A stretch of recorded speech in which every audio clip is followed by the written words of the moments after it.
میں کافی دنوں سے کوشش کر رہا تھا مگر ملاقات نہیں ہو پا رہی تھی۔ اللہ آپ کو عزت دے۔ کہاں سے کال فرما رہے ہیں؟ میں جموں کشمیر انڈیا۔ اللہ آپ کو سلامتی دے، اللہ آپ کو عزت دے انشاءاللہ، اللہ آپ کے عافیت دے، وہاں پہ مسلمانوں کو اللہ تعالیٰ انشاءاللہ اپنی حفاظت میں رکھے۔ میں بہت بار کوشش کر رہا تھا کہ آپ سے جو ہے ملاقات بھی ہو جائے، پہلے تو خیر نہیں ہو پائی مگر عثمان بھائی نے بڑی جو ہے میرے ساتھ ذرہ نوازی فرمائی، آپ سے ملاقات کروائی۔ بہرحال میں نے پہلے بھی ایک عرضی لگائی تھی آپ سے، تو میں دوبارہ سے اسی چیز پر جو ہے کہنا چاہ رہا تھا کہ اللہ رب العزت کا کلام ہے، کلام مجید، قرآن عظیم، تو اس میں جو ہمارا ماننا ہے، یہ کتابوں میں نے دیکھا ہے، کیونکہ قرآن شریف بھی پڑھنا پڑھانے کا ہوتا ہے زیادہ تر، جی سر، تو اسی کو ڈھونڈنے کے بارے میں ہم نے دیکھا کہ اس کے جو لکھنے والے ہیں،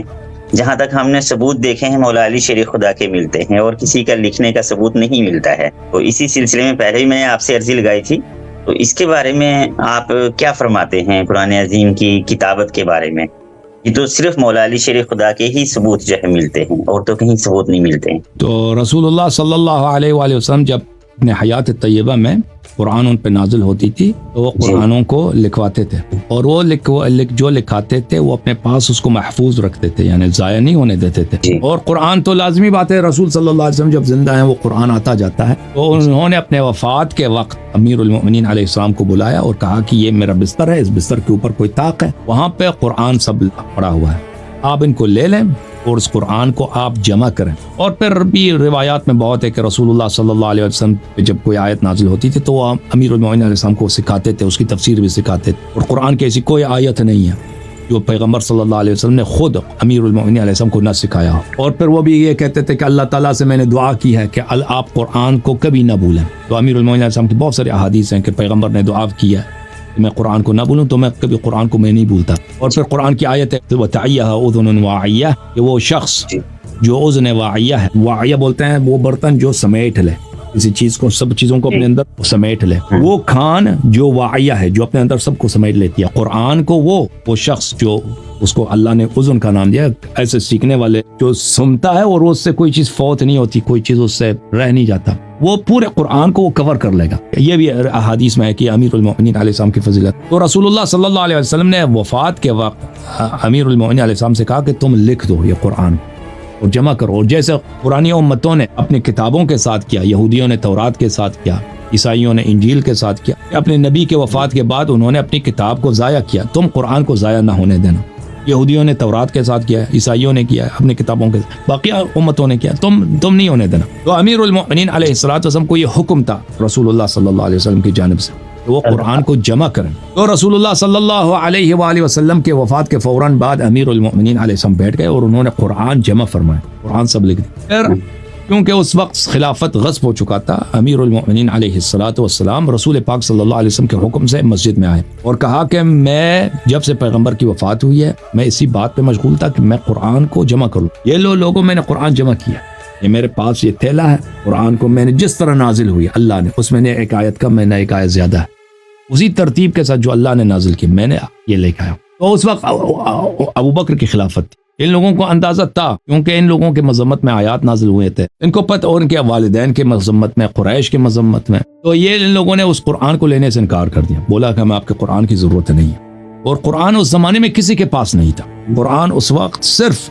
یعنی پورا قرآن کی بات کرو، صورتیں تو آتے ہیں، صورتیں چھوٹے موٹے صورتیں سب کو یاد ہیں، اور چھوٹے چھوٹے مثلا قرآن کے کچھ پارے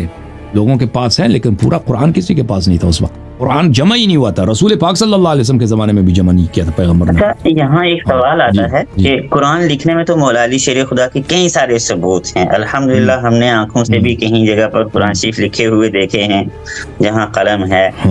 تو قرآن لکھنے میں مولا علی شیر خدا ہیں اور لکھانے والے آقا کریم صلی اللہ علیہ وآلہ وسلم ہیں۔ تو اقرا بسم ربک الذی خلق، یہ جو پہلی وحی ہے یہ تو مولا علی شیر خدا کو ہی پتا ہے، اور تو کسی کو پتا بھی نہیں ہے کیونکہ اس وقت تو کوئی اور موجود بھی نہیں تھا۔ تو مولا علی شیر خدا کو جب ایک جگہ میں نے کتاب میں پڑھا ہے کہ آقا کریم فرماتے تھے اس وحی کو، اس آیت کو فلانی صورت میں لکھ دو، اس کو فلانی صورت میں لکھ دو، موجودہ قرآن شریف میں جو سورہ مبارکہ ہیں اور آیات مبارکہ ہیں، کیا آقا کریم نے ان کے بارے میں کچھ ارشاد فرمایا ہوا ہے؟ میری نظر سے تو گزرا ہے کہ آقا کریم نے یہ ترتیب بتائی ہے، اس کے بارے میں آپ کا کیا فرمانا؟ نہیں دیکھیں، وہ قرآن جو امیر المومنین علیہ السلام نے لکھا، یہ جو میں عرض کر رہا ہوں کہ امیر المومنین علیہ السلام نے قرآن لکھا ہے، سب سے پہلے جمع کیا، یہ اس میں شیعہ نے بھی روایت کی، مخالفین دونوں نے روایت کی، یہ صرف شیعہ حدیث نہیں ہے، فریقین نے روایت کیا۔ پھر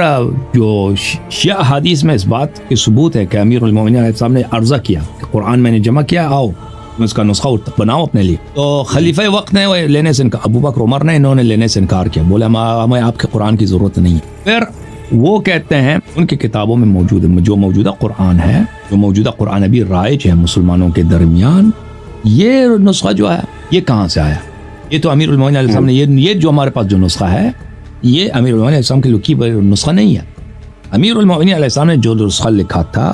اس کے علاوہ ان کے بعد بقیہ صحابہ نے بھی لکھا ہے۔ مثلا ان کے بعد ابی بن کعب نے کا نسخہ تھا، عبداللہ بن مسعود کا نسخہ تھا، بہت سارے صحابہ نے اپنے اپنے نسخے بنائے تھے، لیکن وہ واحد نسخہ جو رسول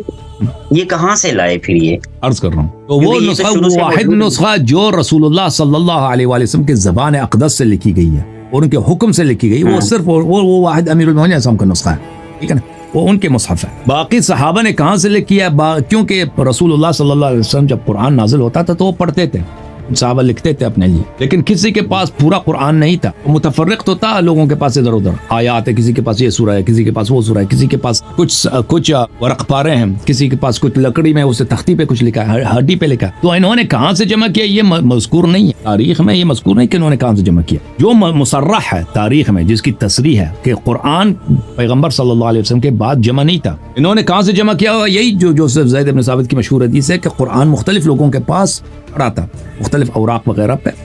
تو ان سے لوگوں نے جمع کیا ہوگا، عبداللہ ابن مسعود نے، ابی بن کعب نے وغیرہ وغیرہ نے جمع کیا ہوگا۔ تو اس وقت میرے بھائی، تو اس کے وقت تو پھر دربار کے پاس قرآن نہیں تھا، یعنی ابو بکر عمر کے پاس قرآن نہیں تھا، تو ان کے لیے ایک بہت بڑی بے عزتی کی بات تھی کہ یہ خلیفہ ہیں، ان کے پاس قرآن ہی نہیں ہے، کیونکہ عرب بہت سارے مسلمان ہوتے تھے قرآن کی وجہ سے، عرب کے بہت زیادہ لوگ جو مسلمان ہوتے تھے وہ قرآن سن کر مسلمان ہوتے تھے، قرآن میں وہ کشش تھی، کیونکہ وہ اہل لغت تھے، قرآن کے اعجاز کو فوراً سمجھ جاتے تھے، اور ان کو پتہ چل جاتا تھا کہ یہ جو ہے یہ جن کا کلام نہیں ہے، یہ شعر نہیں ہے، یہ کسی انسان کا کلام نہیں ہے، اللہ کا کلام ہے۔ تو اگر وہ قرآن کے پاس ہے ہی نہیں، ٹھیک ہے نا، اگر کسی کو قرآن کی ضرورت ہے وہ علی علیہ السلام کے پاس چلا جائے، کیونکہ قرآن تو انہوں نے جمع کیا، تو یہ اپنے لیے بہت بے عزتی سمجھتے تھے۔ تو پھر ابو بکر عمر نے زید بن ثابت جو ایک بہت ہی بدنام صحابی تھا، اور وہ یہودیوں کا اسکول میں پڑھا لکھا، کیونکہ دوسروں کو پڑھنا لکھنا نہیں آتا تھا نا، بہت کم لوگ تھے، کیونکہ یہ یہودی تھا اصل میں، اور یہودی جو تھے اپنے بچوں کو پڑھنا لکھنا سکھاتے تھے، تو اس کو پڑھنا لکھنا آتا تھا زید بن ثابت کو، اور یہ اصل میں یہودی تھا۔ عبداللہ بن مسعود کی واضح روایت ہے کہ یہ یہودیوں کے جو بچے ہوتے ہیں نا، دو بال اس طرح گیسو رکھتے ہیں، اس طرح یہ بچپن میں گیسو رکھتا تھا، یہ یہودیوں کے، ان کی کتابوں میں بہت لکھا ہے کہ یہودیوں کے اسکول میں پڑھا ہے اس نے، زید بن ثابت نے۔ تو اس نے زید بن ثابت کو انہوں نے ڈیوٹی لگا دی کہ تم قرآن کو جمع کر لو۔ تو زید بن ثابت کہتا ہے کہ میں کیوں قرآن کو جمع کروں، جب پیغمبر خود نے جمع نہیں کہ میں کیوں قرآن جمع کروں؟ انہوں نے کہا نہیں جی جمع کرو، بہت اس پہ حکم چلایا۔ تو یہ کہتا ہے کہ مجھے ایسی ڈیوٹی دی گئی ہے جو ایک پہاڑی کو اس کی جگہ سے اکاڑنے سے زیادہ مشکل ہے، تو میں گیا ہوں بھائی لوگوں سے شہادتیں لینا کہ تیرے پاس کون سی آیت ہے، بھائی ہے آیت کوئی، وہ لکھا دو۔ میں لکھتا گیا، کسی کے پاس تختی میں لکھا ہے، کسی کے پاس پتے پہ لکھا ہے، کسی کے پاس چمڑے میں لکھا ہے، کسی کے پاس کاغذ میں لکھا ہے، کسی کے پاس ہڈی پہ لکھا ہے، کسی کے پاس وہ کسی اور چیز پہ لکھا ہے، تو میں نے ان سے جمع کرتا گیا۔ پھر وہ کہتا ہے پھر وہ کیا ہوا، پھر اس کو جب میں نے جمع کیا مجھے کچھ آیات نہیں ملی، تو اس نے یہ طریقہ کار بنا دیا کہ بھائی جو آیت کسی جگہ لکھا ہی نہیں ہے تو اس کے لیے 2 شاہد کی ضرورت، 2 شاہد آ کے شہادت دے دیں کہ ہم آیت ہے تو پھر میں لکھتا ہوں، اگر 2 شاہد، تو عمر بن الخطاب آ گئے، وہ آئے رجم لے کے، اس کو شاہد کوئی نہیں ملا، تو اس نے لکھنے سے انکار کر دیا، بھائی کہ تیرے پاس شاہد ہی نہیں ہے، میں کون سے آیت لکھوں، چلا جائے ہم سے۔ تو آخر تک عمر بن الخطاب کو یہ خوف تھا زید پہ، اس نے میرے سے اس نے لکھا نہیں ہے۔ وہ کہتا تھا اگر میں لوگوں سے ڈرتا ہوں، لوگ کہیں گے عمر نے قرآن میں اضافہ کیا، تو میں اس کو لکھ دیتا۔ تو پھر یہ ہوا کہ انہوں نے ابو بکر کے خلافت میں انہوں نے قرآن جمع کی، پھر اس قرآن کو کیا ہوا، پھر اس قرآن کو بکری کہا گئی، تو پھر قرآن خلیفہ کا جو سرکاری قرآن تھا نا، انہوں نے بہت مشکل سے ایک نسخہ جمع کیا، وہ عائشہ سے لاپرواہی ہو گئی، اس کو بکری کہا گئی ہے ٹھیک ہے نا، چمڑا یا کاغذ جو بھی تھا، وہ بکری تو کہا جاتی ہے نا بہت چیزوں کو، وہ کہا گئی ہے، وہ ضائع ہو گیا۔ تو پھر لیکن دوسرے صحابہ کچھ نے جمع کیا تھا، جب زید بن ثابت جمع کر رہا تھا، ابی بن کعب، عبداللہ بن مسعود، یہ لوگ اپنا نسخہ بنا رہے تھے، تو ان لوگوں نے اپنے ان سے کچھ لوگ نسخے سے ان کے کاپی بھی کرتے تھے، نسخے ان کے بڑھ جاتے تھے، تو کئی نسخے جو ہے اس عالم اسلام میں پھیل گئے، قرآن کے مختلف نسخے پھیل گئے. اس کا نتیجہ یہ ہوا کہ مسلمانوں میں اختلاف پیدا ہو گیا، قرآن ہی میں اختلاف، کوئی کہتا ہے یہ صحیح ہے، کوئی کہتا ہے یہ صحیح ہے، قتل کرنے تک آ جاتے ہیں. تو پھر یہ جب عثمان کے زمانہ عثمان کی خلافت میں عثمان نے کہا کہ بھائی دوبارہ زید بن ثابت کو بلا دیا، اس نے کہا دوبارہ تم انہوں نے میٹنگ رکھی وغیرہ وغیرہ، زید بن ثابت سے کہتا ہے تو قرآن دوبارہ لکھ دو، وہ قرآن جو بکری کا گئی ہے اس کو چھوڑ دو. اور حفصہ کے پاس ایک نسخہ قرآن کا تھا، انہوں نے اس کو لے کے دوبارہ اس کو ڈیوٹی لگا دی، تو اس نے دوبارہ قرآن جمع کر دی. پھر عثمان کے پاس لے کے آیا، عثمان نے قرآن کی اس نے دیکھا یہ تو اس میں غلط لکھا ہے، چلے کوئی غلط کوئی بات نہیں، غلط ہے تو ہے. اس نے خود، یہ بخاری میں حدیث ہے، اس میں غلطی ہے. قرآن جو زید بن ثابت لے کے آیا نا عثمان کو دیکھا تو عثمان نے خود کہا یہ غلط ہے. اور اس نے کیا بھئی اس قرآن کے اس نے 7 نسخے بنا دیے. اس زمانے میں خلافت ان کی بہت وسیع و عریض تھی. ایک نسخہ مصر کو بھیجا، ایک شام کو بھیجا، ایک یمن کو بھیجا، ایک بحرین کو بھیجا، ایک کوفہ کو بھیجا، اور ایک بصرے کو بھیجا، اور ایک اپنے ساتھ مدینے میں رکھا ہے. اور ان نسخوں میں بھی آپس میں اختلاف تھا. یہ ایسے جو ان لوگوں نے نسخے جو اس زمانے میں دیکھیں لکھنا پڑھنا لوگوں کو نہیں آتا تھا. جو لوگ نسخے لکھتے تھے نا اس طرح نہیں تھا کہ ان کو لکھنا بہت اچھے طرح سے آتا تھا، تو وہ جو لکھے تھے اس میں بھی آپس میں اختلاف تھا. تو اس نے حکم دیا کہ باقی جتنے قرآن ہیں ان کو جلایا جائے، باقی جتنے قرآن ہیں ان کو جلایا جائے. تو صحابہ نے تو اس کی بڑی مخالفت کی، لیکن دربار کا حکم زیادہ تھا نا، فوج سرکار سے تو مخالفت ان کی نہیں، تو باقی نسخے ان کو جلا دیے گئے. تو اس طرح یہ موجودہ جو قرآن ہے یہ عثمان کے زمانے میں یہ لکھا گیا، اس کے نسخے بنے اور یہ پھیلا گیا. یہ جو کہتا ہے نا کہ یہ نسخہ قرآن متواتر ہے، اس کی تواتر عثمان کے بعد، عثمان سے پہلے تواتر نہیں، عثمان سے پہلے اختلاف بہت ہے قرآن مجید میں، ٹھیک ہے نا جی. مگر اس میں ہم نے جو دیکھا ہے نا، ہم نے کتب کے اندر دوران طالب علمی اس قرآن شریف کے بارے میں کہ یہ قرآن شریف آقا کریم صلی اللہ علیہ وآلہ وسلم خود لکھواتے تھے کہ اس آیت کو فلانی صورت میں لکھواتے تھے لیکن وہ جمع نہیں ہوا نا. نہ جمع نہیں ہوا. جو میں آپ سے کہنا چاہتا ہوں وہ یہ ہے کہ جیسے آپ فرما رہے ہیں تو وہ ترتیب نزول کے اعتبار سے فرما رہے ہیں، تو آقا کریم صلی اللہ علیہ وآلہ وسلم کہ ان آیات کو فلانی سورہ ہے مبارکہ میں لکھو، اس کو اس صورت میں لکھو، اس کو اس صورت میں لکھو، تو یہ آقا کریم صلی اللہ علیہ وآلہ وسلم نے خود لکھوایا ہے. جیسا کہ بہت سارے لکھنے کے بعد میں جہاں تک میں نے دیکھا ہے، کیونکہ پچھلے دنوں میری آپ سے قرآن شریف کے حوالے سے ہی بات ہوئی تھی، تو پھر اس کے بعد مجھے ایک صاحب نے ترتیب وہ کاتب جو تھے ان کا وہ بھیجا. تو کل ملا کر کے جو میں نے دیکھا ہے، جہاں بھی ذکر آتا ہے مولا علی شیر خدا کا آتا ہے کہ انہوں نے ہی، کیونکہ قرآن شریف تو وَعِندَهُ عِلْمُ الْكِتَاب وہی ہیں، ان کے سوا تو کوئی نہیں ہے نا، تو انہوں نے ہی آقا کریم صلی اللہ علیہ وسلم کی اس جو ہے جو عنایت ہوئی ہے، اللہ رب العزت نے جو یہ قرآن عظیم نازل فرمایا، جمع فرمایا ہے، وہ لکھنے کے علاوہ کہیں بھی میں نے کتاب میں کسی اور کا تذکرہ نہیں دیکھا ہے. نام آ جاتے ہیں بہت سارے، مگر کام جو لکھنے کا ہے وہ صرف مولا علی مشکل کشا کا آتا ہے. اب اس میں ہمیں اگر قرآن شریف کو دیکھتے ہیں اور قرآن شریف کا موجودہ اعجاز دیکھتے ہیں، سائنسدانوں کی حیرانی دیکھتے ہیں، لوگوں کے واقعات دیکھتے ہیں، لوگوں کے تسلسل دیکھتے ہیں، تو قرآن عظیم میں ایک زبر زیر پیش کی بھی جو ہے دائیں بائیں وہ گنجائش نہیں بچتی ہے. تو اس میں آپ کا کیا کہنا ہے؟ میں نے عرض کیا نا، میں بڑی تفصیل سے جواب دیا بھائی صاحب، تفصیل سے جواب آپ کا سوال، آپ اس میں ریپلے دیکھ لیں، اس میں جواب آپ کا آ جائے گا، ٹھیک ہے نا. اچھا میں نے جواب دے دیجیے.